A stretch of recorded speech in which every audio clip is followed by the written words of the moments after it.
Give me a second. I forgot to open the software. I'll just mouse click it for now. What's up, guys? Oh, I forgot to turn my lights on. Let's turn it on together. Alexa, turn on Netflix and chill. Oh, that's bright. Letting Alexa set nano leaf to 30%. Alexa, lights on. There's the blue light. There we go. Now we have all the lights on. Now we got the whole ambiance, and my other stream deck is loaded too. A little slow because it's hella cold in my room. My hands are frozen. It's so cold out there in Toronto. I mean, it's negative 19 or 20 degrees feels like, so it was absolutely freezing on the way back home today. But hey, at least we're back home, we're safe, we're ready to rock and roll for the tonight's session where we're going to talk about stock market. We're going to talk about my trades on the day. We're going to talk about some of the stocks that we have ready on the watch list to be prepared for tomorrow. Earning stocks such as TSM on the board over there. We'll go through some of the other earning stocks that already moved around, such as the banks, Morgan Stanley, Goldman Sachs, and so on. And then we got some other movers such as Baba, some of the Chinese stocks on the board, and obviously our large cap stocks. So we'll take a look at some of these plays, see if we have any trades over there for us to be involved in, and learn from our trades on the day that we made, basically my trades on the day. Hopefully your day went great. My day, how did it go? It went pretty much flat. I was pretty much flat. Started the day off with a little bit of monkey trading, and then later on in the day ended up with much better trading that helped me get back to flat from the red side that I was. So that was a little bit of a battle that I had to do, but I'm glad that I was able to get back flat. Market was a little whippy. It went up, it went down, it went up, it went down. It was a little bit whippy. At the end of the day, it did end up to the downside overall. If I remember correctly, no, it whipped right back up. So yeah, market basically stuck in a range today, but it gave you opportunities, I guess, depending on what stocks you were looking at, what trades you were looking out for, and those opportunities never stop. No matter how boring the market is, if you're looking at the right plays, they will be there for you. And that's what the point of the stream is, right? Looking for the right plays, looking for the stocks that we might have to keep our eyes open for tomorrow. So why don't we get started, ladies and gentlemen? And real quick before we go there, I just want to say welcome to all the wonderful people in the chat already. TH Dieter, Michael Storm, if you're in the chat, if you're just lurking in the background, say hello, say what up, get active in the chat. Would love to see what your opinions are on the stock market today and where you think some of the stocks are going towards, or if you have any specific stock for me to take a look at, put it in the chat, and obviously we'll take a look at that bad boy. So why don't we get started, chat? Taking a look at some of the stocks that I traded on the day today. Let me just turn the music down a little bit lower just in case it's too loud for you guys, and we'll head right into the full screen. So let's go over here and start taking a look at some of the stocks that I traded today. So let's start with maybe the chronological order that I traded today. That wasn't the first one. That wasn't the first one. That wasn't the first one. I traded a lot today. I traded a lot. Where was it? That wasn't the first one either. I think it started with, yeah, these two. It started with Spotify and Apple. So Spotify, to start off the day with, big flush, sold off quite a bit from that 199-200 area off the open. Popped up actually into 199-200 after selling off in the pre-market. Sold off that area and flushed into the downside, kind of making a little bit of a flag over here. So I tried to take the breakout to the downside. The range didn't really break out. I just tried to get cute with it by taking that even dollar break. Eventually, I see the stock not really working out. It's holding this area pretty well and popping back up. So I just send a bid out, getting ready to close the position in case the stock makes an even bigger volatile move up. Thankfully, it does come back down, gets me out for flat. Later on in the high of this area is where I have some orders to take short again. I throw that stop out, but then I just get wicked out over here on a little bit of a pop. So I wait for the stock to show me weakness again. I get in, but I'm seeing that weakness not really have any substance behind it. Yes, a little bit of a weakness candle comes in, or a little bit of a weak move comes back in around VWAP, but it's making a higher low. It's holding up in this area. I'm seeing that buying come in, so I just punch out of this position. I say, you know what, I'll wait near that 199 area, which was around today's high. I'll wait near yesterday's low, which was around 198 area. So I wait over there. I get short, which on what looked like a little bit of a weakness, but the stock hadn't really broken its trend yet. So that ends up making me punch out of the position, and I go, okay, let's wait for the trend to actually break. I see the trend now cracking. I throw down a line on the bottom end of this trend. I see the trend cracking. That gives me a perfect entry with a perfect stop right at the top. So I think right around 199, I enter short. My risk was around 200. So calculating a nice dollar risk, I was expecting at least a $2 move to the downside. The stock gives me exactly a $2 move to the downside. I exit some of my position over there, looking for a bigger move below VWAP, which never really ends up coming in. So I set a trailing stop back at where my last exit was, and I ended up taking the last few exits over there. The stock does pop up, but starts stalling out over here around this area, so that gives me another opportunity to get short with the stop somewhere on these highs. Never triggers, it flushes down, but based on that stop, it wasn't really a 1R trade yet. So I'm holding the stock for a bigger move to the downside, which never ends up happening. After this consolidation area breaks, I kind of punch out of my position, and I try to emulate that onto a little bit of a higher area, back into that 199, back into the 200 area, looking for that move on this position, which gives me a little bit of a move, and I take my profits, helping me get flat on the day. But what kind of basically hurt my day today was me going full idiot on Apple.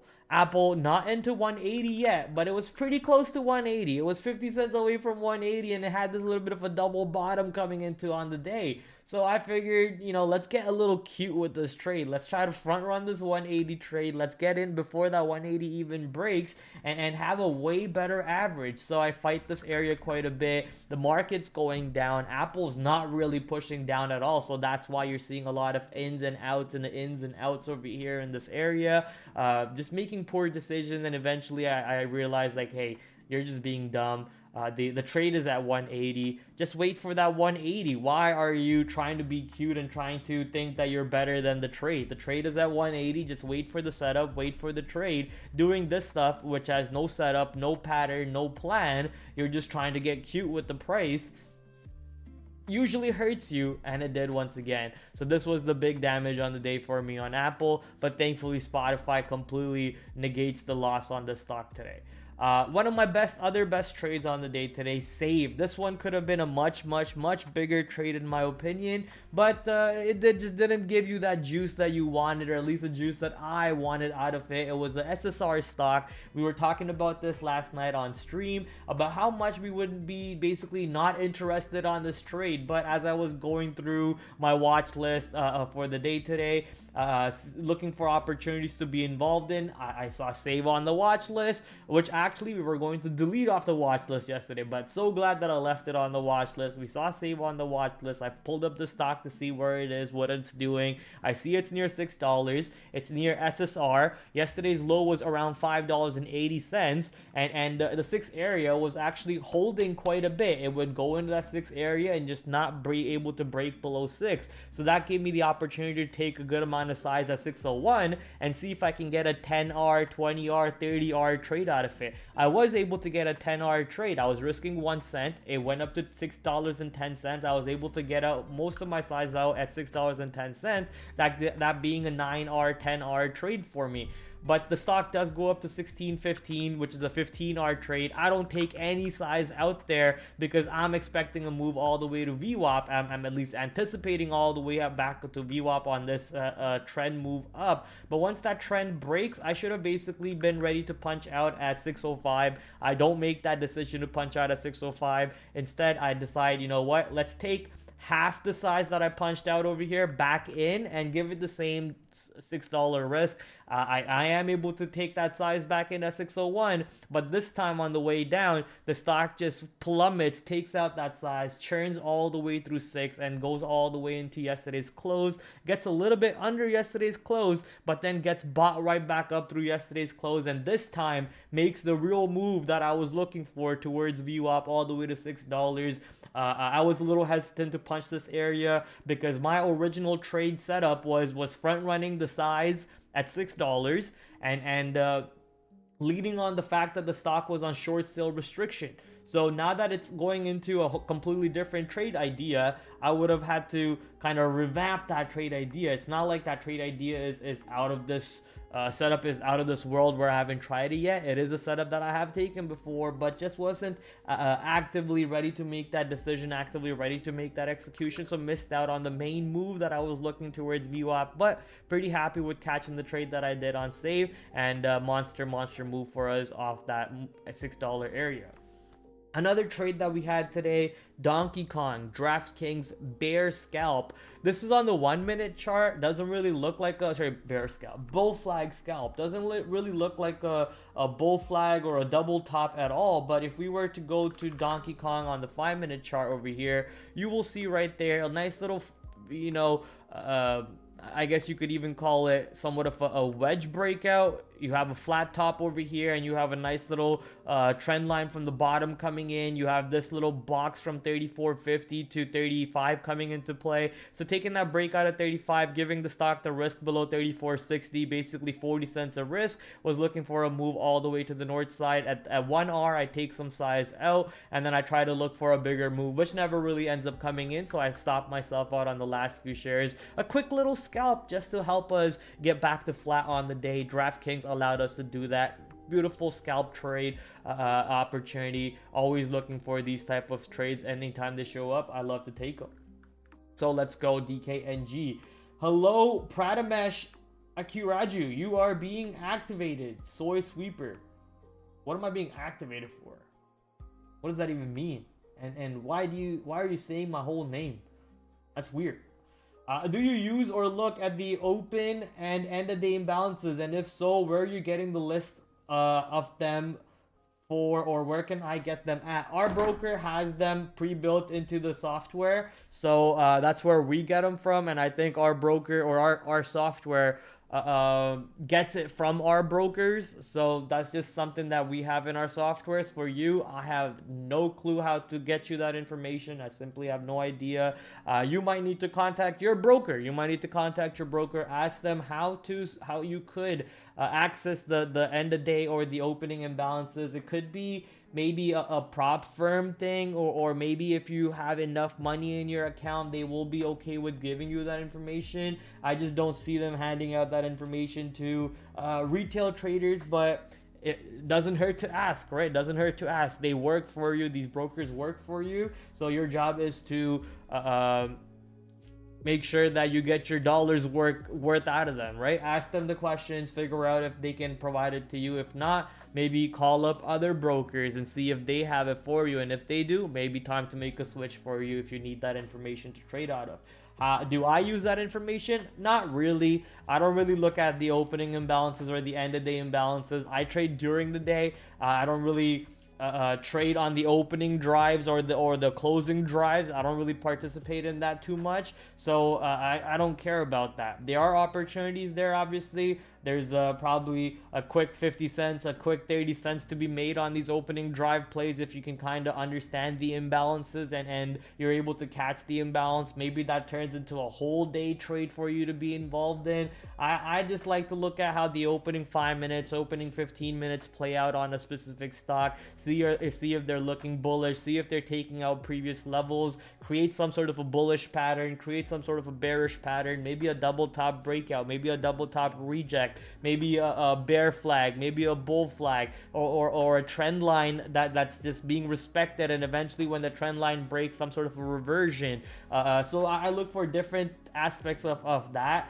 The opening imbalances and the closing imbalances don't really mean shit to me, but if you understand what happens on the opening and the closing imbalances, then there's opportunities over there for people to take advantage of, obviously, because that's where most of the volume is usually taking place, on the open and on the close. That's where the hedge funds are usually allowed to make big trades right off the open and right off the close, where big volume takes place and the price of the stock doesn't really get affected a lot. So understanding what's happening over there and see if you can make a trade idea for yourself is great, but most of the move that I'm looking for happens throughout the day, and usually after 10 o'clock or so. So I want to be involved in those moves.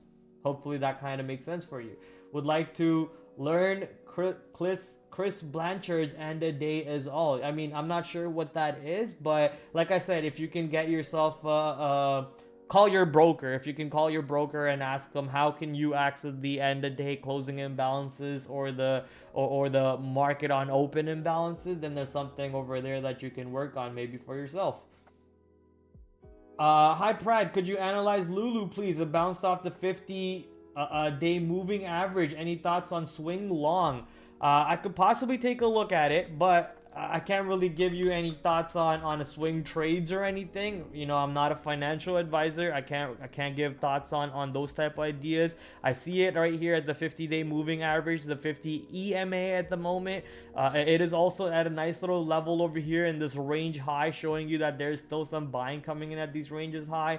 Lululemon is a stock that always manages to go to the roof when earnings comes out for a swing trade. You know, right now the stock is on a clear downtrend. Maybe just wait for that downtrend to finish out, show you some sort of a bottoming action. These candles are not really showing me like a bottoming action is coming in right now. Maybe tomorrow you get some sort of an upgrade and the stock pops up, but then we've seen how Lulu usually gets stuff right back down after that. So I'm not really ready to make any sort of a trade on Lulu for a day trade or a swing trade. I like to trade Lulu when it gets an upgrade, when it announces earnings, but besides that, it's just not worth it. The volume is a pretty low over here for a day trade. The spread obviously for a stock that's like what, $400-$500 is pretty crazy when the volume's low. So I'll just wait patiently for earnings to come out. Right here you saw what happened. I think this is when it got upgraded and a nice little move came into it all the way back to the upside. The previous earnings report over here gave it a little bit of a bigger boost, but now we are actually under the earnings anchored VWAP, which is a clear signal that the stock might just reject on the pops into the earnings anchored VWAP somewhere into $490 or so. So if you're looking to swing, I wouldn't really expect more than $490 unless there's a clear catalyst for Lulu that takes it higher than that, which might not show up until the next earnings report, which is on the 26th of March. Quite a bit of a way ahead for this bad boy. Oh, he's the shit, dude. On Day Trade the World for same place as Danielle. There's options. I forget their site. I'm not sure. Chris Blanchard is somebody who goes on Trader TV live show. Is that what it is? Because I've never heard of him. I've never seen him on Trader TV live. At least he never showed up when I was there. And I don't really watch that show at all. That show doesn't have any value to me. So yeah, I don't really know who Chris Blanchard is. I'm guessing you're talking about Danielle, the options girl.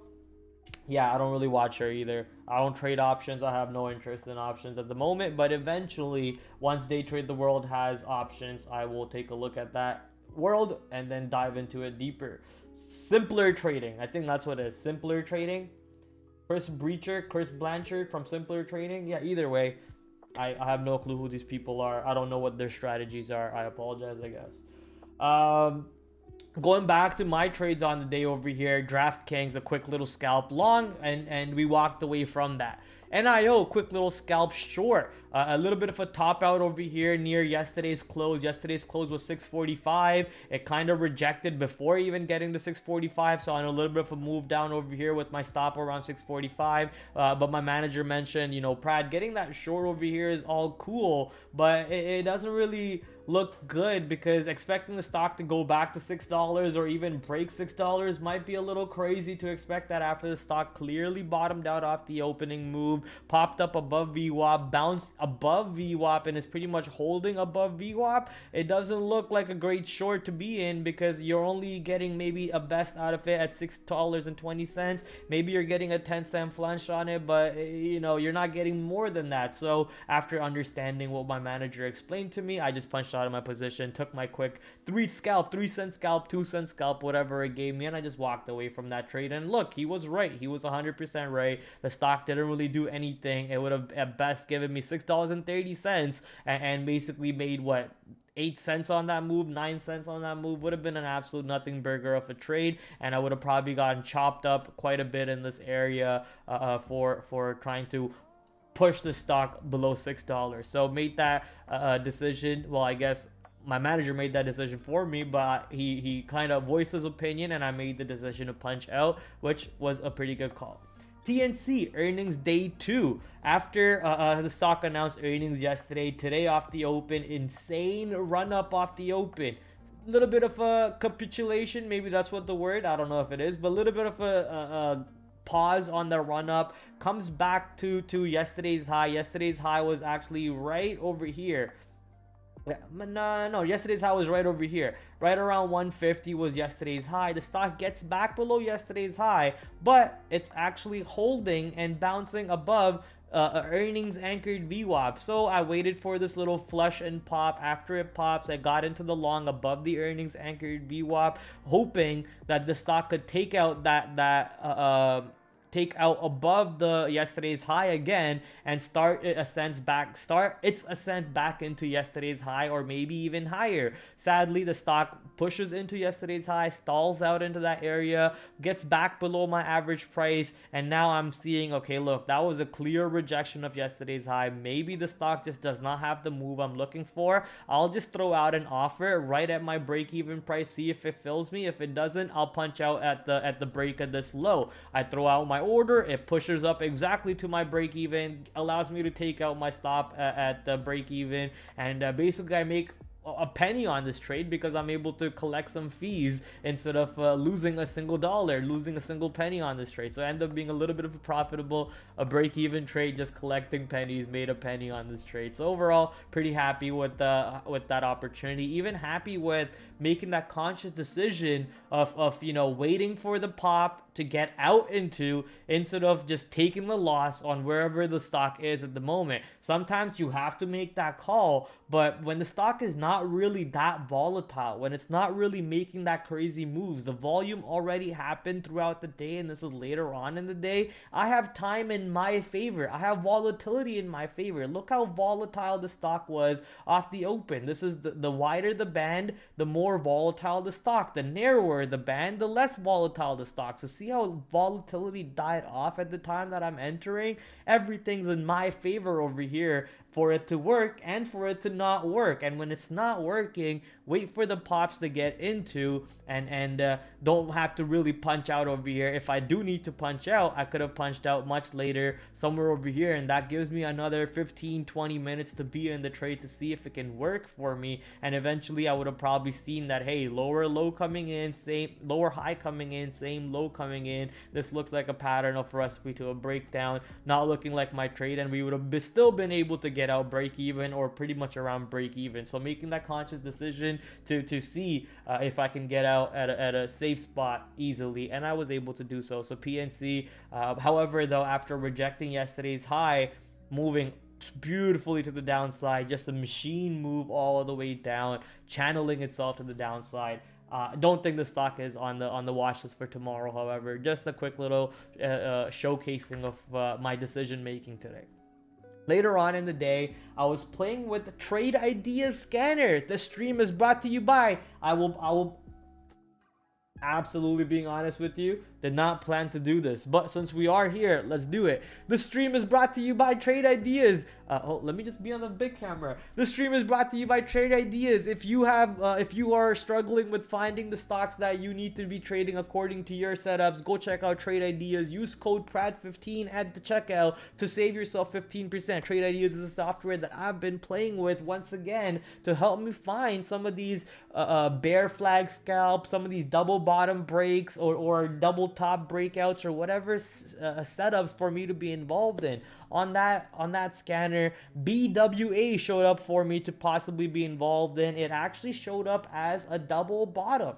It actually showed up as a double bottom, but when I looked at the stock, it looked like, okay, we opened up somewhat meh, we popped up, we rejected VWAP, we pushed down into the same low of this $3.50, and now we're rejecting VWAP on every single pop. This doesn't look like a long to me at all. This looks like a breakdown short, and that's how I set up for it. I set up for that breakdown to 350. I'm watching the stock at the same time. That 3250 area is reserving. There's not much size on the bid, but every time the stock starts printing 3250, it's not able to break below 3250, and when it does break below 3250, it immediately pops back to 3250, and then it's holding 3250 again the whole time while it's printing 3250. So noticing this, I throw an order out there to take short on the break of 3250, which I get triggered. It goes below, but instantly pops back up. So what do? I get ready to take some of my size out, and then I get that size back into the high of this range with the same stop at 3260 area with the same stop. On the move back down to 3250, I'm seeing the same action. It's at 3250. There's not much size on the bid. It's printing bids, it's printing bids, it's printing bids, but it's not able to take out the bid. After it even takes out the bid to 1 penny, let's say it goes to 32.49, it instantly pops back to 32.50, showing me clear signs that this stock is not going anywhere below 32.50. So I am more actively getting out of my size over here into 32.50 and kind of walking away from the stock, which ends up being the right decision. Maybe could have flipped long because the risk was pretty much a penny at this level. The scanner trade ideas, they were correct. They called the double bottom, and it was a bullish indicator, but I was, using my own psychology over here, my own setups, and seeing if I was right. But no, the trade idea scanner was right. It was a double bottom. It managed to pop up, giving you the better trade for the long side if you were interested for that. But no, I missed out on that. Sad. That was my trade on BWA.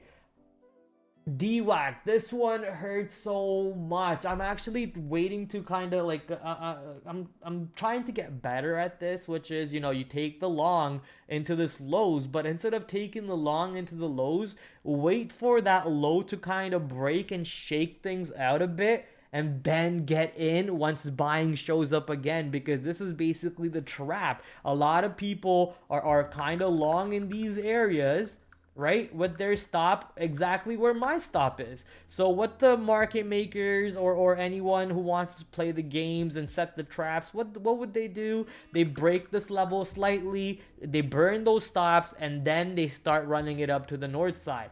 I didn't wait for that. I had the stop where possibly everyone else did. Everyone's stops got triggered. You get a little bit of a flush down. The buyer who possibly needed his size is now getting the size that he wants, and then starts being a little bit aggressive on the long. And now everyone who kind of got burnt out over here are either chasing this trade or are getting back in, or new entries coming in, whatever it is, missing out on this move over here. Technically, this entry should have been over here, and my stop somewhere at the low of this move, or my entry should have been in this area with my stop somewhere at the low of this move. So I'm just gonna copy this image real quick. Let's actually make that a trade write-up. Trade write-up. DWAC. Oops, I screwed up. I gotta delete it. I gotta delete. New write-up. DWAC. Daily entry. Put that higher. Aww. We didn't need daily entry. We gotta delete this again. Okay. New entry. DWAC. Trade write-up template, full screen, close that bad boy. Come on, open up. In that meantime, let's go here, open file from clipboard, open image editor, make that larger. Hello, make that larger. So where our entries should have been is, I want a green circle. My entry should have been in this area with the possible stop right here. or even not even there. My entry should have been somewhere into this, into right above VWAP over here. The pop, the drop and the pop right back above VWAP. My entry should have been right there with the stop over there. Then for this one, my entry should have been somewhere in these areas with a stop right around here with the low around over there, and that would have been able to give me the trade that I was looking for on DWAC. Sadly missing out on that opportunity today. I'm just gonna put it on how I should have traded it, and then how I traded it, we'll put that over here. Not really sure if anyone in my trading pod traded it. Actually, I'm very certain nobody in my trading pod traded it, so delete that part. Level 2 box, didn't really see it too much, so we'll delete that. Intraday chart, we'll add that in a second. Daily chart, we'll add that in a second. Context, DWAC popping up on possible Trump catalyst. Made a move yesterday and was continuing today. Gave some monster monster trade ops for the long side that I fumbled. Okay, trade category, VWAP, dip and rip hold. So basically dipping below VWAP and then ripping back above VWAP and then holding above VWAP. That VWAP dip and rip hold. Beautiful setup over there coming in from our friends at DWAC. So obviously you guys see today's what is it, thumbnail, TraderPrad coming in. Where did my vaporizer go? Oh, what the fuck? Oh, there it is. President Trump coming in. Oh, sorry, TraderPrad coming in, trying to make DWAC great again. Thank you, President Trump, obviously, for helping us with the opportunity, but sadly, we did not maximize that opportunity today. Just did not maximize it. This is how we should have traded it, but hey, it is what it is. That is it. It is what it is, man. It is what it is. Next time we see it, we have to maximize it. Let me just quickly take some screenshots over here. Look at that. It basically popped. Oh yeah, this is another thing that I maybe should have, yeah, we'll put that in the notes right now. So look at this. This stock went into the daily high, exactly into the daily high from July 2023, and then held that level for quite a bit, giving you an opportunity to get long. Look at that.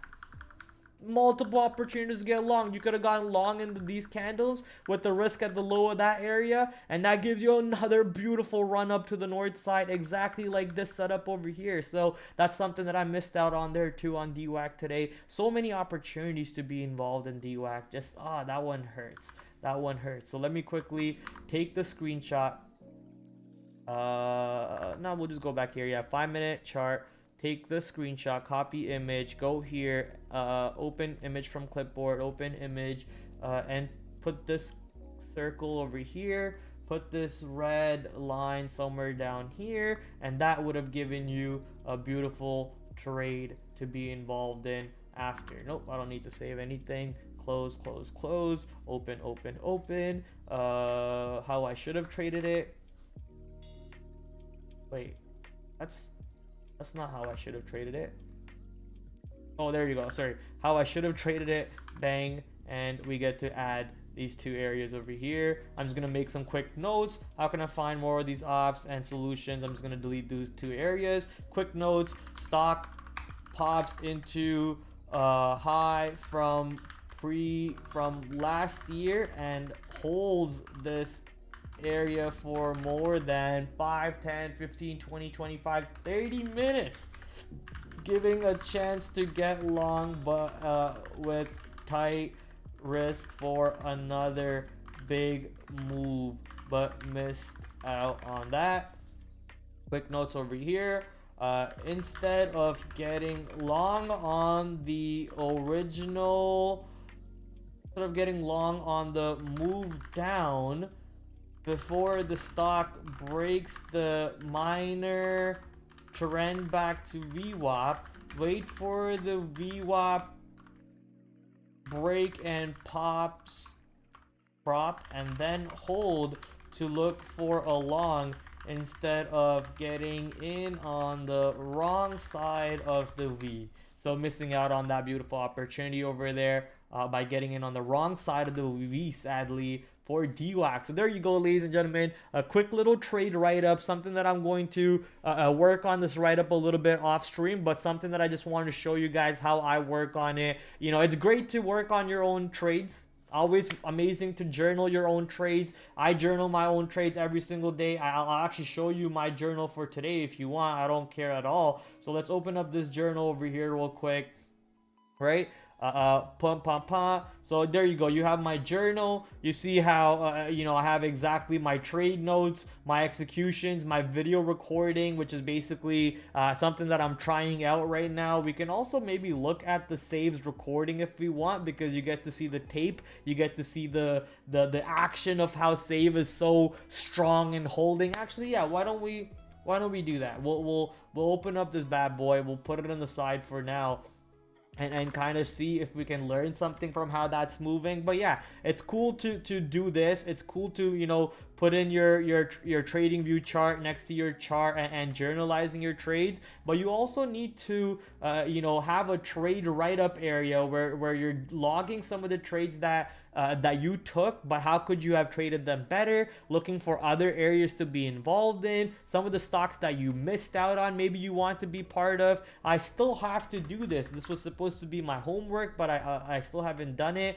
And it's basically this false breakout of all-time high on JPM and on Uber. They both did the exact same thing. They false broke out off the all-time high, they get back below the all-time high, and they sell all the way back down. JPM and Uber, the all-time high breakouts were clean to trade off of too. No problem with that one. That's also a setup. But the retracement below the all-time high and the short after that was an even bigger trade opportunity that a lot of people missed out. And I need to go journalize those trades. I will. I mean, you know what? I'm gonna put it in my journal here right now. That way I don't forget it. Because if I do, I will regret it very much. JPM trade write-up.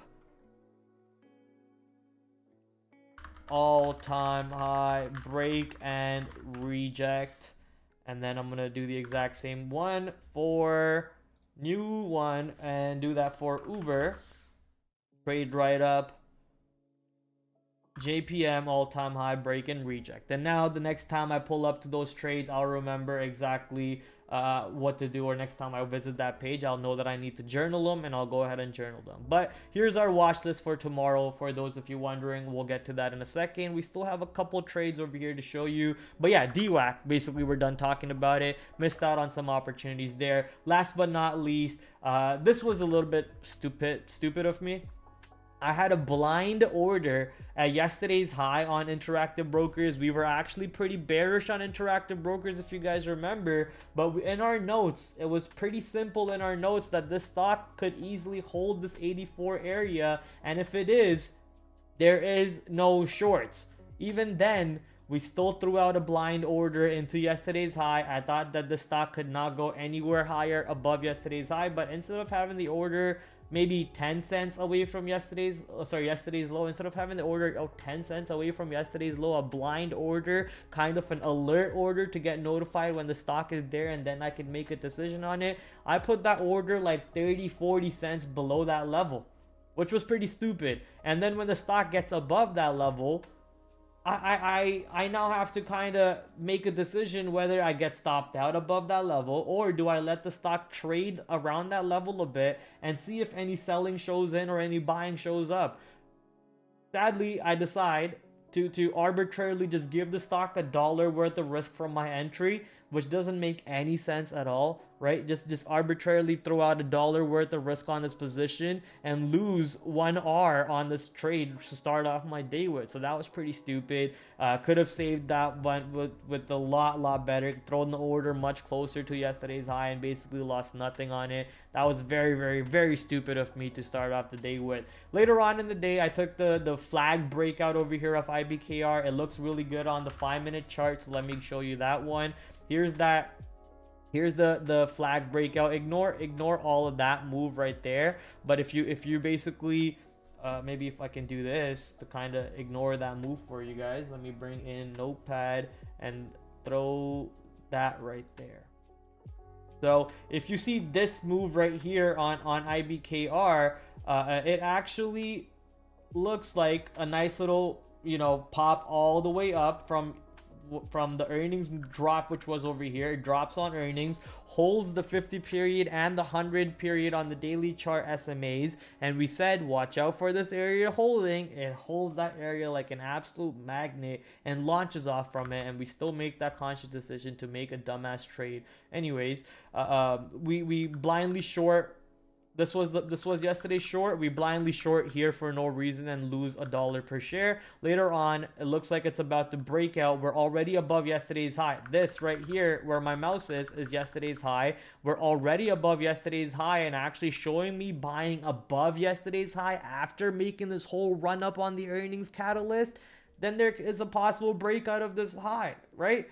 I thought so. I got in. It breaks out, immediately gets rejected, flushes back. So I stopped myself out on that trade and I walk away from it. Originally, my manager was a little upset for me taking this a breakout. But then when he pulled up the stock and he looked at the charts and everything, he said, you know what? The stock is actually not a bad trade. It's actually a good long. I'm not upset at you taking it that long, but you could have stopped out right over here for both the lots instead of trying to make the trade work for you a little bit. Could have had the stop tighter. It's also a boomer stock, right? It's a boomer of boomer stocks. Even though if it's a boomer of boomer stocks, it did make a good move where it could have made a second ATR move because it's only half of the day, only, well, not even half the day, only like an hour has passed off the open, maybe an hour and a half has passed off the open. So it's still an opportunity for the stock to make a second ATR move, but it just didn't happen to have that chance or that juice in it. So hence that's why you're seeing the stock just being pegged to VWAP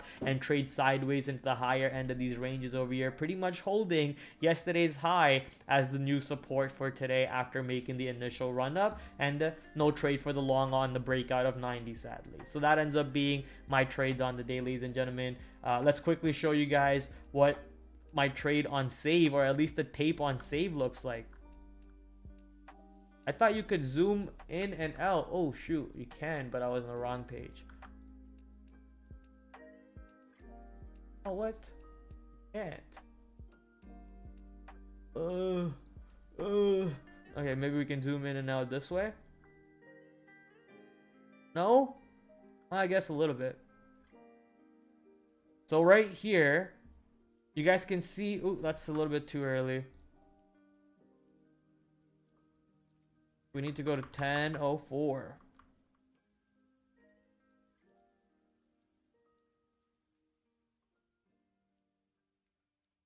Oh, there we go.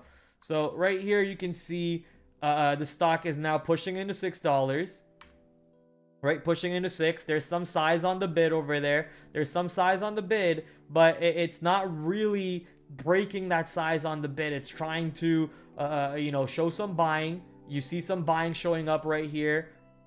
It goes to 6, holds 6. Look at that, look at that. It's printing 6, but the size on the bid's not really breaking. It's still holding. The stock is on SSR day 2. More 6 prints come in, but it's not really able to break that 6 at all. Again, more 6 prints, not able to break 6. Now we're going back to 601, going back to 602, coming back to 6. But when it's trying to print 6s, all you see is mid prints and the holding of 6, not able to break 6 at all. So that gives me the confidence to add to my trade somewhere around these when this is happening. The fact that it's not breaking 6, take more size into 601, just punch that 601 and have that stop on the break of 6 at 599. As soon as 599 breaks, I'm out of this trade. Notice how it goes 6564, 6564, 45, 6464, 54, 74. What that is basically orders being taken, meaning that people are punching into the bids, but the bidders are rebidding.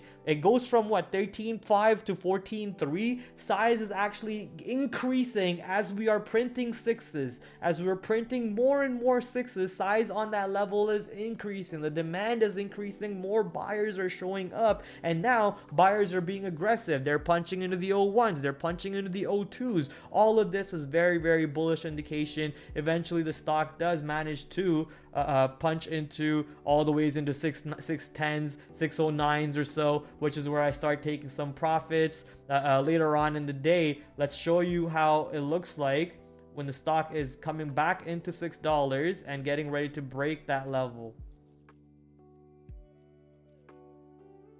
So I think it should be somewhere over here. Somewhere over here, right over here. So here it comes back the second time. Now I'm getting ready to take another lot for entry over here at the 601 area, and I decided to cancel my stop.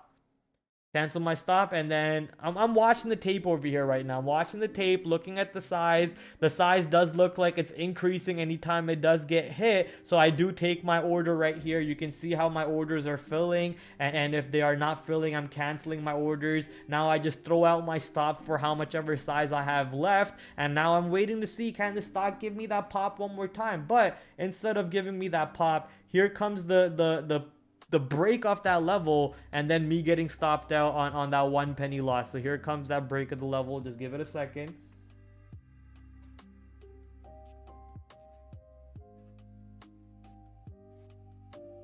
Look at this time, see how much selling is coming, but not enough buying is coming into the 01s. And look how many mid prints are taking place. A lot of mid prints and we're going bids. A lot of mid prints and we're going bids. Before it was bids, mid prints, instantly ask. Bids, mid prints, instantly offer. But now you're seeing a little bit of a different characteristics, a different tape reaction. The tape is also very active before. When it got to this level, now it's just stalling out. We're not really seeing buyers show up. So instantly when the buyers are not there, the seller decides to start wiping out that level. Look at that selling coming in, and when the selling comes in, oh, look at that, it didn't actually take the whole level out. When the selling comes in, you start seeing people who were sitting on that level pulling their orders, because there's no way the stock filled that much size that quickly. Just simply impossible. You'll see some orders start coming in, some of the size starts taking, and instantly it goes from what, 16 to 13 to 9.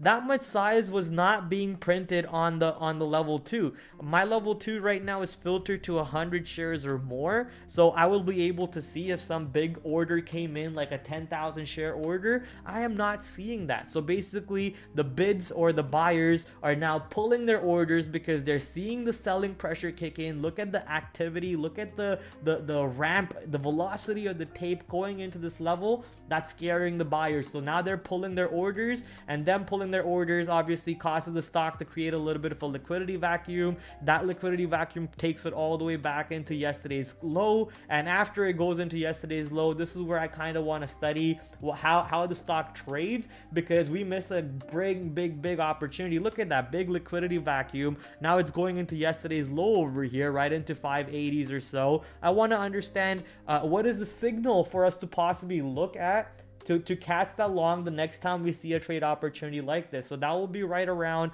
$5.75 or so. We're still a little bit of a way away from it, and I think I actually don't have it recorded because I'm getting ready to throw orders out on DWAC, sadly. Yeah, I don't have that recorded, sadly, and I'm getting ready to trade DWAC in other positions over here. So we miss out on that recording over there when it actually pushes to 5.7 and holds that 5.7. Next time, I need to try and remember to leave that on the screen and record it. This was on save. this was on safe. So right there, when it pushes into yesterday's low, right there, yesterday's low holds beautifully, and what a trade from there back into VWAP. Oh well, sometimes you catch them, sometimes you miss them. What's Prad, when you get a chance, have more ticker for you analysis. Netflix, thanks a lot for your information. I've been following you quite regularly since your Creator TV days for over 2 years. Your content's awesome. Thank you, Bark. It means the world to me, brother. Netflix is on the watch list, so we will talk about that later on in the day. DWAC rules always goes up prior to the boss winning every single time. Yeah, it looks like Trump might just end up winning the almost that championship, the presidency. So we'll see if that ends up happening. Obviously, DWAC and him are pretty much connected through Trump Social, or sorry, Truth Social, and if he does end up winning, that's possibility of this stock to get a little active. Yesterday's move, I think, was because Ramaswamy dropping out of the candidacy. Is that even the word? From the... Anyways, dropping out and endorsing President Trump for the party. So that was a pretty good catalyst for DWAC to pop up. Anyways, we'll come back to DWAC in a bit. It is on our watch list for tomorrow. We're gonna head over to the stocks that are announcing earnings or already announced earnings, starting with Alcoa. Alcoa announcing earnings today after hours. Let's go take a quick little look at what the earnings report looks like. Looks like they are still losing money, but they actually reported better than the estimate. They lost less money than they were expecting to lose, or were expected to lose on earnings per share. And on revenue, they actually beat very slightly on revenue too. I think especially with the interest rate things and everything going on too for this growth company. I think it's a growth company. For this growth company, it should be a good enough of a catalyst for it to pop back up. So let's take... No. Ooh-wee. Not a pop at all. So it looks like the stock got pretty much flushed to the downside. Let's bring in the volume candles again. Thank you. Bring in the volume candles. Let's throw in the earnings anchored VWAP off of that candle right there, because that's where it says earnings was announced, and we'll label this earnings. So tomorrow we'll be ready to see what type of opportunities come in. I mean, after seeing IBKR today, maybe don't be surprised if the stock is easily getting back through yesterday's low and above yesterday's high, and there is some type of opportunity to get long into these areas for a bigger move up north maybe. So I wouldn't be surprised if that's what shows up. I'm going to be ready for any trades on Alcoa. Got to keep in mind though that tomorrow we have another big earnings play coming out, and that one's in pre-market. We'll talk about that in a second, and I think all eyes will be kind of on that stock tomorrow. Alcoa might just get shifted into the dirt, into under the rug a little bit, but we'll keep an eye out for it. I'll be watching these yesterday's lows, yesterday's close, basically today's low, today's close, today's high, kind of looking how the stock reacts to today's area. If it's already opening below today's low and looking to pop and reject below today's low, does it give some sort of a bearish pattern to get into for a bigger move down to $24? Maybe it doesn't even go down to 24 because its ATR isn't that high. So expecting it to maybe stall out before at $25, and a swing trade to $24 might be the idea. So a couple ideas over there brewing in my head. I'm gonna possibly wait for how the pre-market action shows up on the stock, but quickly going to throw some notes in about today's low, which was around 27, today's high, which was around 27.60. I'll just put in 27.70. Inflection will be 27. If stock opens below yesterday's low and pops yesterday's low, pops and rejects the area, could look for a bearish pattern to get short into. If stock is above yesterday's low, look for a possible long like IBKR. Bullish above 27, bullish on a hold above 27, bearish on a hold below 27. So I just said I'm not going to put any notes in the stock, and look at that, I have a full set of notes on this position all of a sudden. Idiot. I kill myself sometimes. Okay, let's go to the next stock over here. TSM, or should I say TSMC, or should I say, what's her name again? Nancy Pelosi. Right, that's basically a Nancy Pelosi stock. She owns this company for all I care. I think she was the one who made the bomb threat that they're gonna bomb the shit out of TSMC. Maybe I shouldn't say that word out loud. I'm gonna lose my monetization on day one of being monetized on YouTube. Actually, I don't even know if the stream is monetized. I'll be honest with you, but TSM, you know. There were so many rumors that the Americans will just kind of destroy the factories over here if China invades them. I don't want to be involved in all the political conversations at all, but a little bit of craziness over there when those rumors were floating around. TSM, obviously a big contributor to the semiconductor industry. Will be interesting to see how this bad boy reports tomorrow and how this one can help out the semiconductor industry. AMD, which has been around $160 today, Nvidia, which has been making new all-time highs pretty much every single day except for today. I will be very interested to see how TSM can help or make these stocks tomorrow on its earnings report. No real expectations at the moment right now. We do have yesterday's low, yesterday's high, the basic ideas that we always talk about. See on a pullback, hold, or a reject of some sorts around these. There is a clear level around 105.50 that kind of stands out on a quick little glance, and somewhat of a support right around these well, today's low basically around what, $100, pretty much $100. Is today's low $100? Wow, exactly $100. And look how many days we've held that $100 area on TSM. So on a positive earnings report, if the stock pulls back to 100 and holds it, I think that's a monster long over there, right back into today's high. But if the stock is already above today's high on some sort of a positive earnings report, possibly into this 105.50 area, or even above 105.50 area, you're looking for any sort of pullbacks to get long into, or after the stock makes this opening drive long, somewhat of a bull flag, or some sort of a consolidation up north breakout long, or some sort of a consolidation failed breakout long to get short into, and some sort of a play like that on TSM. So obviously create a playbook, have a playbook, understand what your playbook is requiring you to do, and simply follow that setup. You don't need to get fancy on your trades like I do sometimes on Apple and burn money for no reason. Burning money. I love doing it for no reason.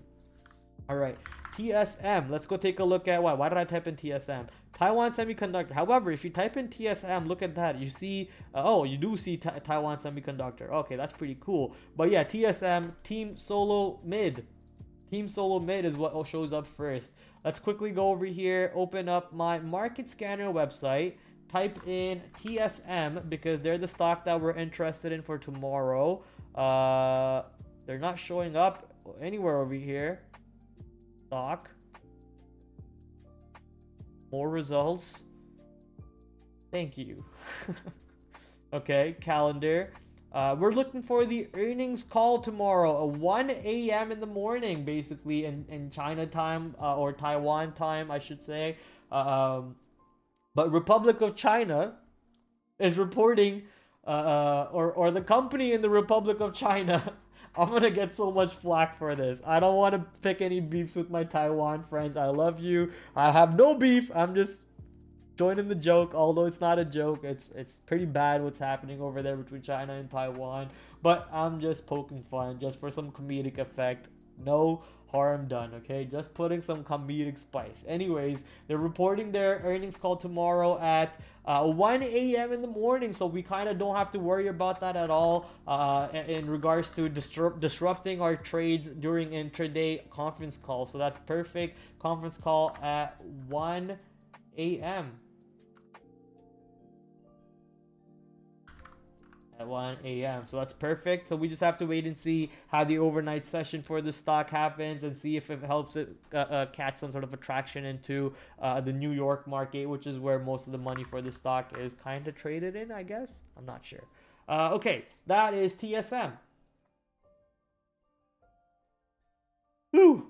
We are only down 2 stocks into our watch list and I'm already exhausted. So let me take a quick little break, ladies and gentlemen, and we will be right back after the short ad.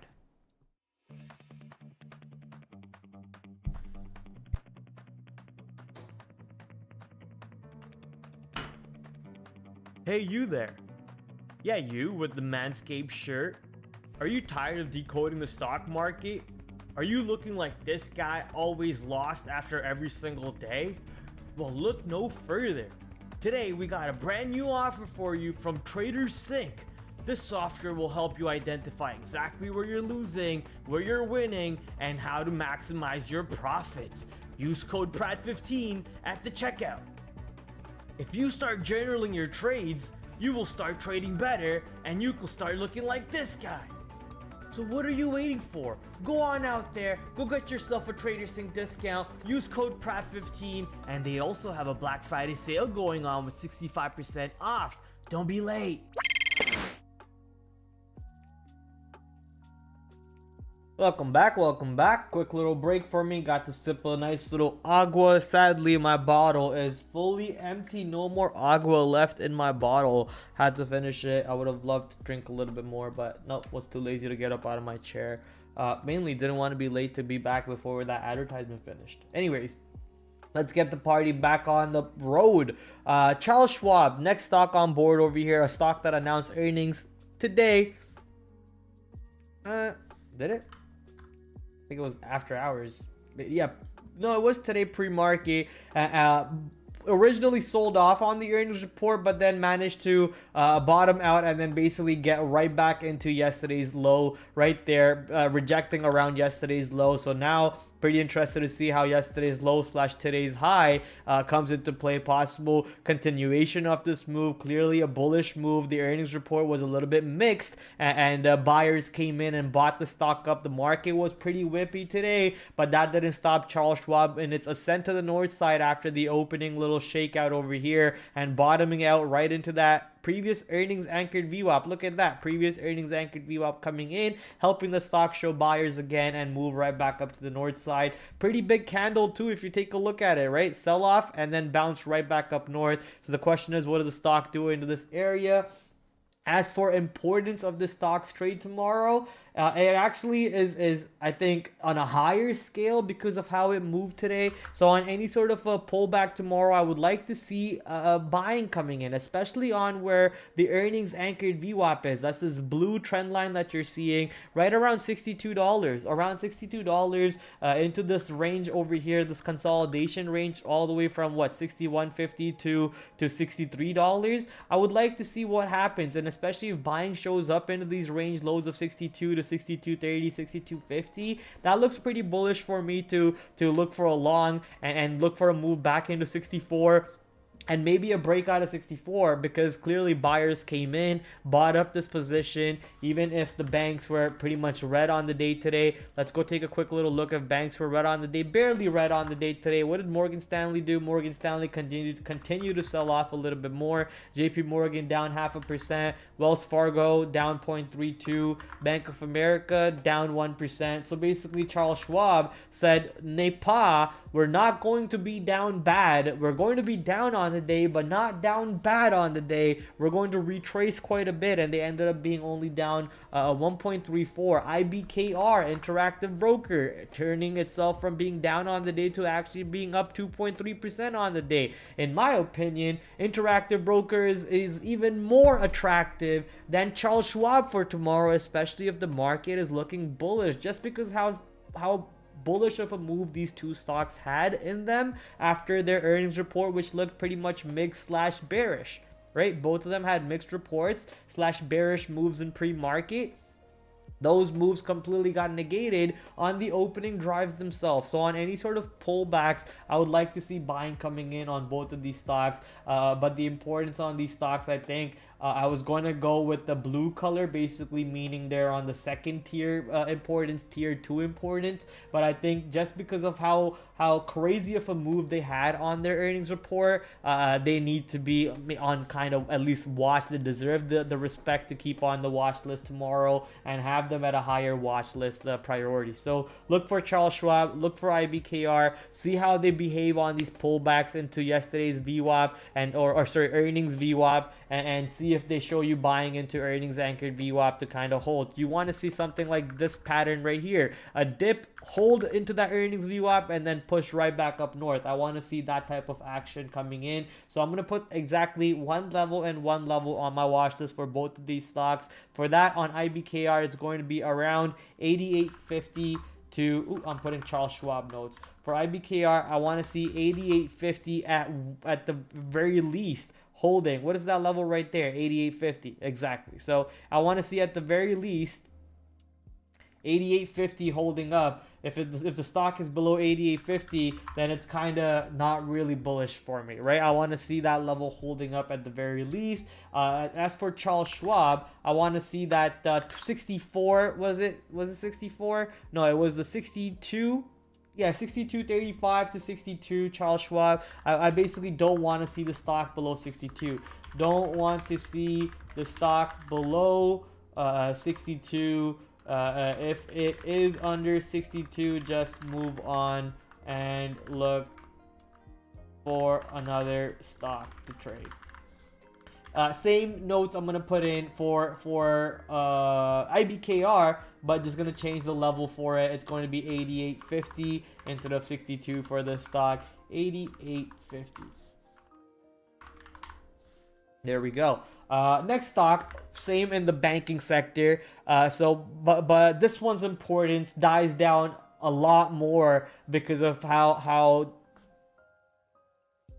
the earnings catalyst is not really fresh on the stock anymore. It was 2 days ago. Tomorrow will be day 3, so maybe some sort of a day 3 setup over here. Today looks like a pretty good day 2 setup, honestly, although it never really pushed into any of the levels that I would have liked it to kind of look for a day 2 trade, such as the earnings anchored VWAP or something. But if you look at it, how it basically rejected off of yesterday's low, it popped into yesterday's low multiple times, got above yesterday's low barely, it wicked above yesterday's low, and then started selling off right after that. So gave you multiple opportunities to kind of enter the short. This opening range looks a lot like yesterday's opening range, basically struggling to show any action in the open and then starts to descend to the downside. Basically not very interested. Yesterday's range was a little bit better than today's range. Today's range dying down. I wouldn't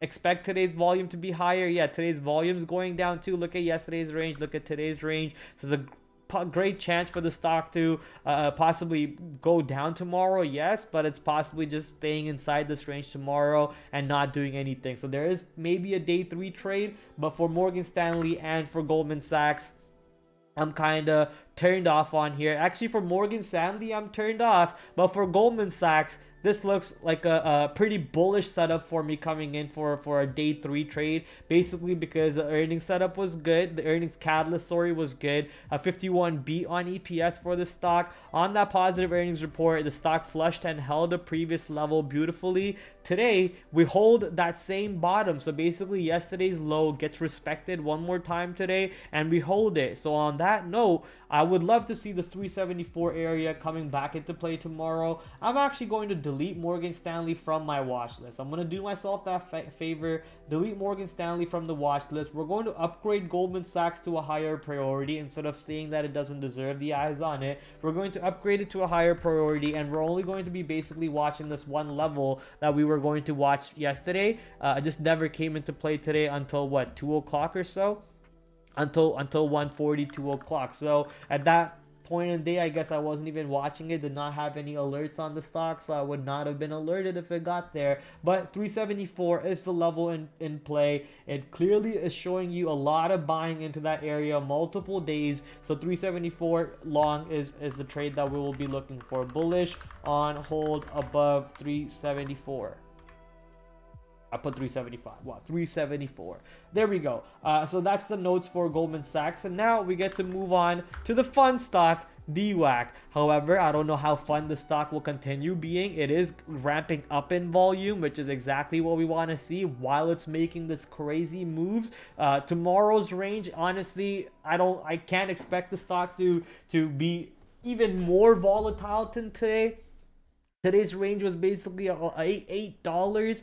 The average ATR on the stock is not even $8. Let's see what Finviz says real quick. Do I have Finviz open? Right there, Finviz. DWAC. ATR $1.37. Right? $1.37. And on this day we get about a $9 move. On this day we get about a $5 move, and today we get about an $8 move. So clearly that ATR coming back into play, but that volume is not even played. That was a 31 million volume day. Today was only a 15 million, so half of that volume, but we're getting that ATR. What happens if we get that volume back? Is the stock going, 18, 16 ATR? I don't know, right? I don't really know what to expect from it. All we can do is just be prepared for any type of craziness. We've seen DWAC go absolutely batshit crazy before. Not saying that opportunity is on the table again. I was looking for halts on DWAC today. It just never halted at all. But what it did do is hold levels cleanly after breaking out. Look at that breakout, drop, hold that level pretty cleanly, breakout, drop, hold that level pretty cleanly. So we'll be watching some of these older levels. DWAC, I don't really have any levels to keep an eye on. It's just going to be a blank, no notes right here. Let me just show you the watch list. It's just going to be a blank, no note entry over here, because I don't know what to expect from it. It's going to be absolutely crazy, but it's going to be fun at the least. Moving on from DWAC to Boeing. Boeing coming in with somewhat of a good catalyst over here. We were looking for that 200 area to hold. It does manage to trade above 200. It actually opens above 200, so it stays above 200 for the whole day. I think the good catalyst was the FAA have gone through about 9 of the grounded planes. I don't really know exactly the amount of planes that were grounded, but they went through 9. The Federal Aviation Association or Administration, whatever their name is, they gone through 9 of their planes and they kind of cleared them already. So a bullish catalyst, basically saying that this problem might not be that big of a problem. Maybe it was blown out of proportion a little bit. So some buyers coming in around the 200 area. I think that's the only area that we'll continue watching on Boeing. I'm just gonna put 200 on my notes and put it on a blue color scheme over here for Boeing. Bullish on the hold of 200 or above. That's going to be the only notes over here for Boeing, and we're going to just patiently see what happens tomorrow on this stock.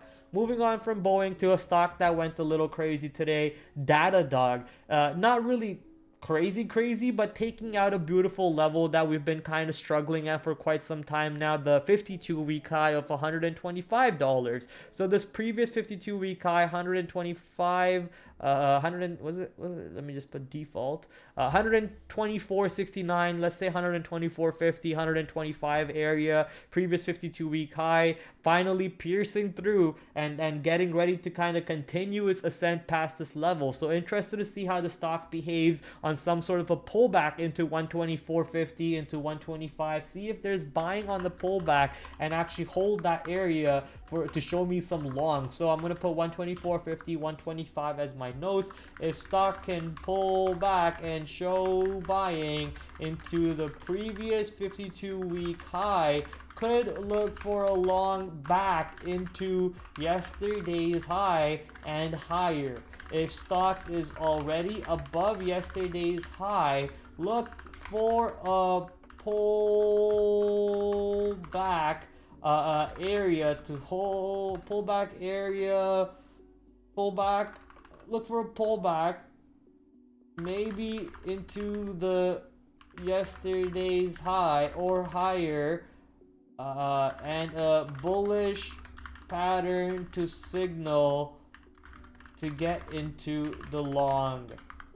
So bullish above 124.50/125 if it holds, bullish above 126 if stock is clearly above it, pulls back and holds the test of yesterday's high cleanly.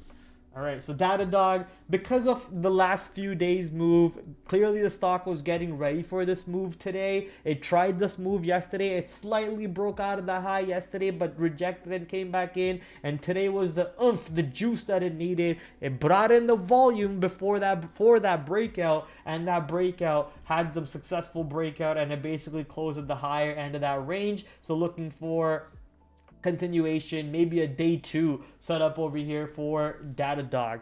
Not really sure where the resistances are. You could say 126 is the resistance today, but based on how the stock traded and closing into the high a day, I wouldn't consider 126 as a real resistance at all.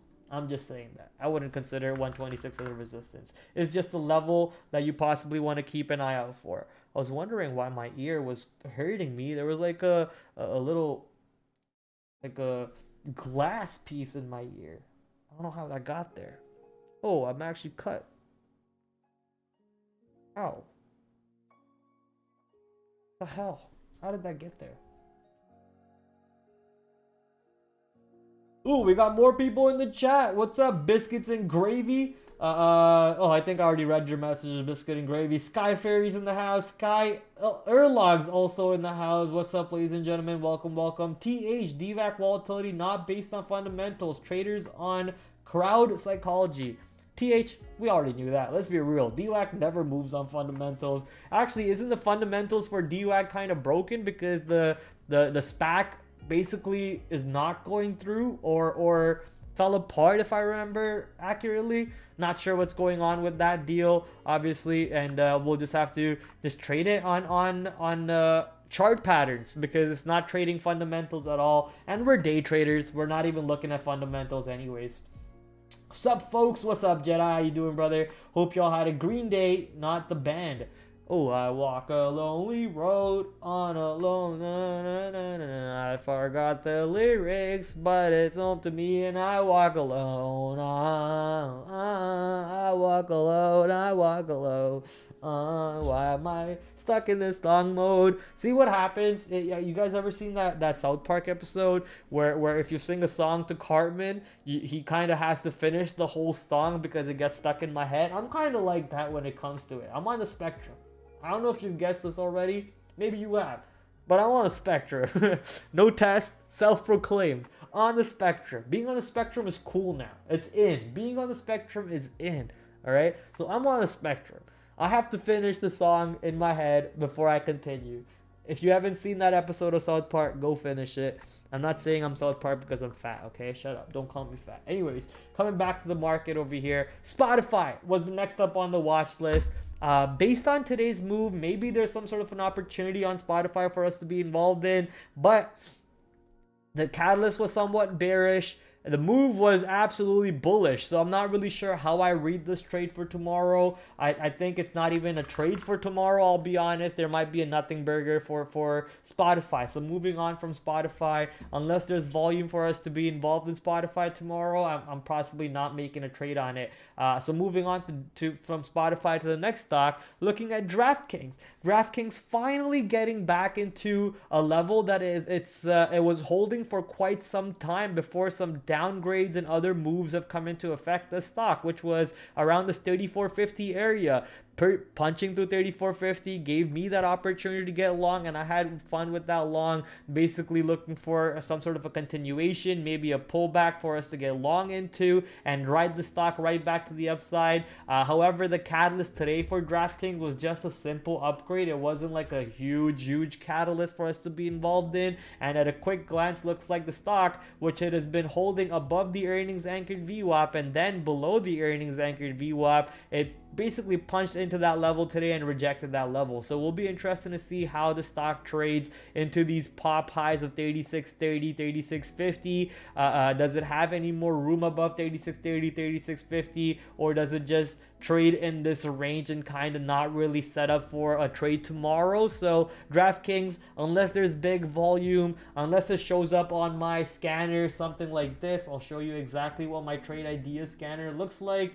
Unless it shows up on my scanner, something like this, DWAC, 64.84 relative volume. The scanner is all it is a list of all the stocks that I have previously talked about to you guys and are on the watch list. All the stocks that are on my watch list, all I do is hit the like button, basically adding it to my favorites. They are all in my liked list, and I filter the like list through relative volume. Unless Donkey Kong is at the top of that list with high relative volume and big enough of a relative change from yesterday's close, I'm probably not interested on that stock. And the way that I know all these is basically the stock with a deeper red or a deeper green has made a bigger move from yesterday's close. For example, this stock, see how dark red it is compared to Spotify, because it moved 8.7% from yesterday's close, whereas Spotify only moved, or at least where its price is, was only down 2% from yesterday's close, whereas the relative volume for Spotify is higher than JetBlue. That's why it's a little bit higher on the watch list. So on this watch list, if it shows up and its color is not somewhat whitish and a darker color, then I might be interested in Spotify, then I might be interested in DraftKings. Besides that, these stocks over here are just in the watch list for me to be ready for, and sort of some trades show up. I'm not really putting any notes for these stocks, which is Spotify, which is DraftKings. Same thing kind of applies for these Asian stocks. However, I do want to make some notes for some of these Asian stocks because I think there's some possible trades over here. One of them being JD. Look how beautiful of a range JD has created after gapping down. There is a beautiful gap close incoming, or another breakout to the downside be involved in. But keep in mind, most of this move, the reason why you're seeing such big gaps is because the Chinese market opens when we're closed, and these moves get baked in after hours or pre-market, basically taking that move from the Chinese market and pouring it into our market to match the stocks. So that's why you see these big gaps. Tomorrow you could see the stock basically gapping down even more and just staying within a small range. But if the stock can break out of the range and kind of go test some of these ranges, or if the stock is opening in this range and then getting ready to break out of yesterday's high, there is some potential trades over there. So that's what I'm looking for on JD. If stock opens in yesterday's range, look for a reject of the range high / low, or breakout to be involved in. If stock is opening above or below yesterday's range, look for a pullback and hold of the high / low to get involved in. So bullish above 2250, bearish below 22. That simple. It's that simple. Okay, so JD, I'm gonna have to be putting this one on the higher important, just in case it does bring in some fun for us. Once again, 22 area, or at least yesterday's low was exactly 22.20, so we'll put that in my notes. 22.20. Yesterday's high, well, today's high. Every time I say yesterday, I'm basically talking about today, because in my head I'm preparing for tomorrow. So for those of you who are wondering why I always say yesterday, as for inflection, I'm basically looking at the high and the low. Pinduoduo, this one is something more on the side where I don't really know what to do, because it's not doing what the rest of the Chinese stocks are doing. It's actually holding up pretty damn well. For example, Baidu gapping down, selling off. Baba gapping down, selling off. NIO gapping down, selling off. JD gapping down, selling off. But Pinduoduo, it does gap down, but not really. It's still holding in these ranges. There's still a lot of room on Pinduoduo. So you could say, if there is a Chinese stock for us to be involved in, it could be Pinduoduo, because it's lagging and it's got a little bit of catching up to do. But Pinduoduo is you know, is absolutely strong. I've seen the stock on ever since the previous earnings moves, how bullish it's been making and how bullish of a move it's been having. It's a stock that I would be careful trying to short. I think if you are trying to short the weak stocks, just short the weak stocks instead of, you know, trying to be fancy and looking for the lagger. That works in the tech sector amazingly, trying to catch that Tesla lagger, that Microsoft lagger when the QQQs are at all-time highs or whatever. But I don't know how much that really works in this FXI sector or the Chinese ETF. But Pinduoduo obviously on the watch list just in case some trades show up. The rest of these stocks within the sector are also on the watch. For example, Baidu basically pulling right back to yesterday's low or this range low, rejecting that range low and then kind of not really doing anything. So that 102 area coming into play today. Baba, we just talked about again, that range low coming into play. So today's high and today's low, we might just have an inside day tomorrow. NIO $6 area coming into play, holding slightly above 6 today, 612, and pulling right back into this day's low, 650, 645. It was the close yesterday. Basically rejecting that 645 yesterday's close and selling off right back to the downside. So looking to see if the 645 to $6 area comes back into play on NIO. All these Asian stocks overall, I'm going to be watching the Chinese large cap ETF, iShares large cap China. It's on FXI for those of you wondering, which look at that breakdown. Oh wow, zoom out and you will possibly not want to be bearish on this anymore. Right, zoom out and you possibly will not want to be bearish anymore on these trades over here. Look at that. So FXI possibly bottoming out, and if FXI actually breaks out of this range, then you know, maybe some shorts for us to be involved in.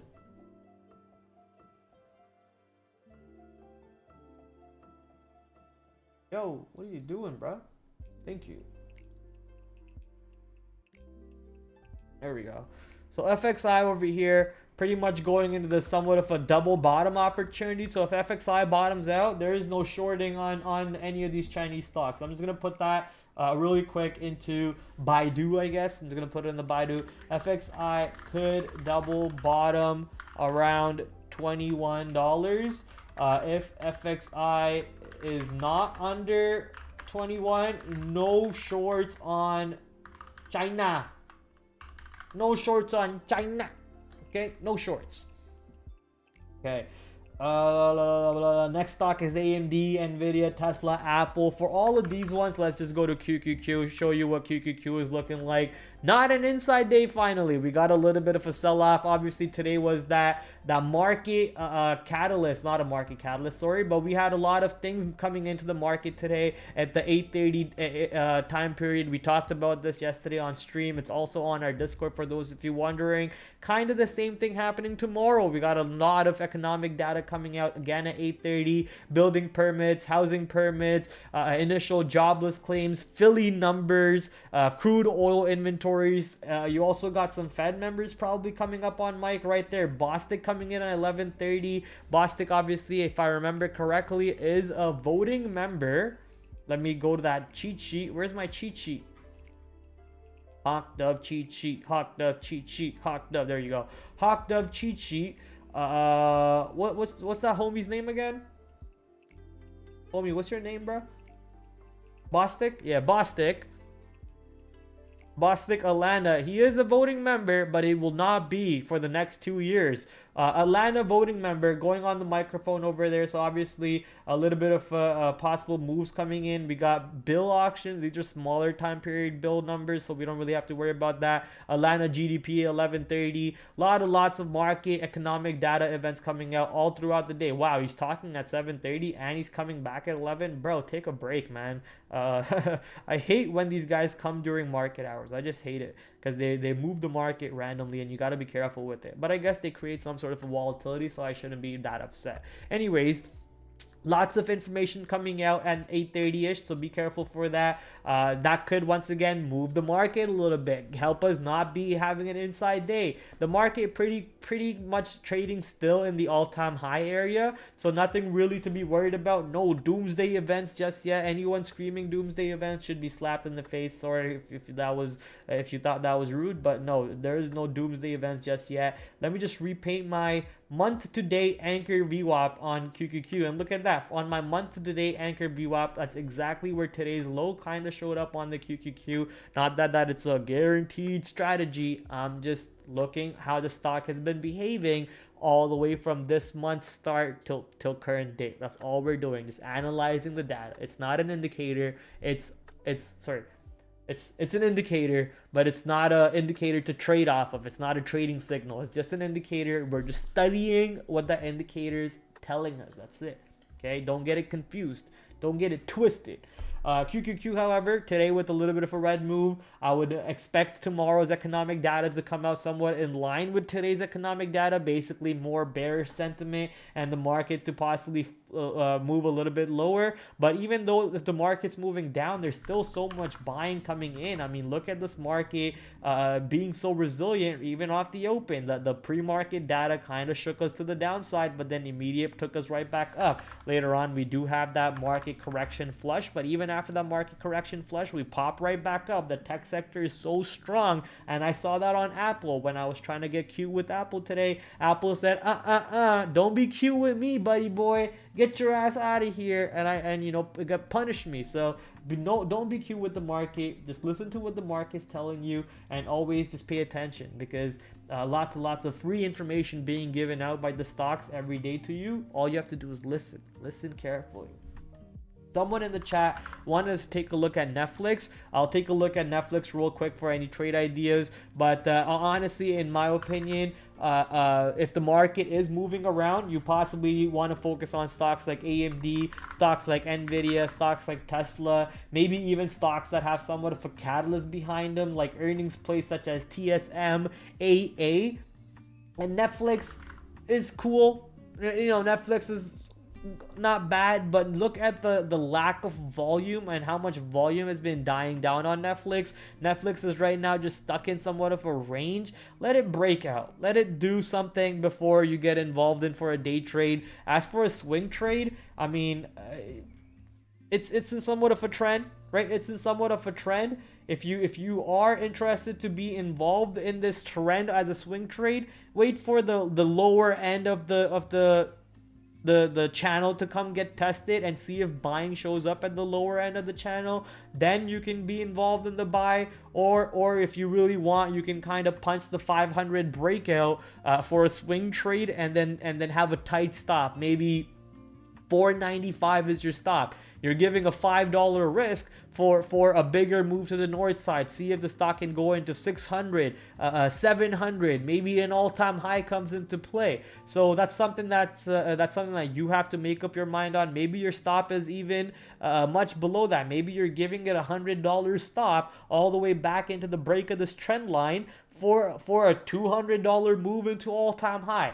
I don't know what type of risk allotment you can give your stock, or what your trade plan is, how much buying power you have, and how you can trade and all of that. But how I would be trading it if this was, ignore the monthly chart here. If this was a 1 minute chart, I would basically wait for a pullback into the trend line and show me buying. And what I mean by that is, look at this candle wick. Look at this candle wick. Look at this candle wick. I want to see something like that. I want to see a pop right off that level, and then I will be able to buy somewhere at the bottom of the body, and then give the bottom of the wick or the bottom of the range as my stop, and look for that 2R, 3R wins to the north side. However, I don't think the stock is ready for a day trade. I don't think it's ready for a swing trade either. All those, you could easily be much more patient if you are interested in that.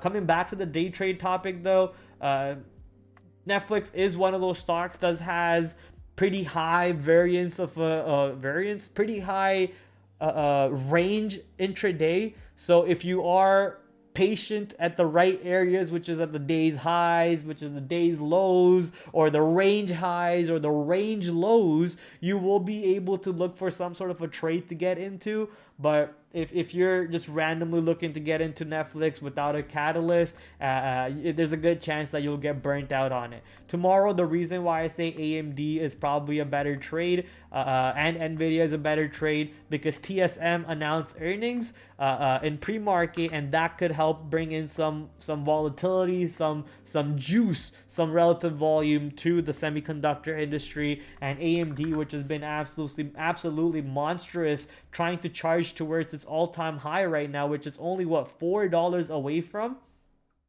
very much a possibility that TSM's positive earnings report takes AMD past its all-time high and set up for something like how my JPM did, or set up something like Uber did. Break that all-time high, give a monster short, or break that all-time high, pull back, hold that all-time high, and just continue ripping 170, 180, 200. Who knows, right? So tons of opportunities over here on the semiconductor sector tomorrow, and it all starts with TSM. So watch out for that one, ladies and gentlemen. Watch out for that. Once again, for those of you interested in our watch list every single day, my streams are absolutely free for you guys. But if you do want to support me on Patreon, you get the watch list sent out to your email every single day, so you have a physical copy to take a look at it. I do modify the watch list sometimes in pre-market based on pre-market levels, so you don't have to worry about how, oh, these levels are outdated, pre-market areas are new or whatever. No, I do modify the watch list in pre-market for those of you interested in subscribing for that and supporting your boy TraderPrad. But hey, like I always say, the aim of the stream is to keep everything free, to keep information free, to keep my growth as a catalog, as a journal for you guys and for myself, to keep myself accountable. And I appreciate every single one of you to come in and watch and support me every single day. You guys mean the world to me, ladies and gentlemen. However, it is time for me to call it a night. It's 9:34. I'm going to be wrapping up over here. Make sure you come in tomorrow, however, for another banger stream. I think tomorrow we might have some YouTube video to watch from SMB Capital. I think exactly what video I want to watch, so I'll get that one queued up and ready for us tomorrow, and we'll watch that at the end of the stream after we obviously talk about my trades on the day and we get ready for the watch list tomorrow again. Tomorrow, reminder, the last stream of the week, because it's Thursday, a nice little short week for us thanks to the Monday long weekend, Martin Luther King Day. So make sure you show up, make sure you bring your friends and your family members, and hit that like and subscribe if you think I deserved it. All my social media links, Patreon, Cameo, trade ideas, all the affiliate sponsors that I have will help this stream and help my trading get better every single day. Go check them out in the description below. I will see you guys tomorrow for the last stream of the week, 8 o'clock, same time, same place. Ciao.